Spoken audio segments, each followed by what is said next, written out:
जो तुम मायूस हो जाओ तो रब से गुफ्तगू करना, वफा की आरज़ू करना, सफ़र की जुस्तजू करना। ये अक्सर हो भी जाता है कि कोई खो भी जाता है, मुकद्दर को बुरा जानोगे तो ये सो भी जाता है। अगर तुम हौसला रखो, वफा का सिलसिला रखो, जिसे खालिक समझते हो उसी से राब्ता रखो। तो मैं दावे से कहती हूँ, कभी नाकाम ना होगे।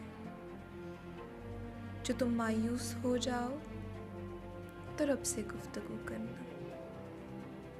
वहाँ इंसाफ की चक्की ज़रा धीरे से चलती है, मगर चक्की के पार्ट में बहुत बारीक पिसता है।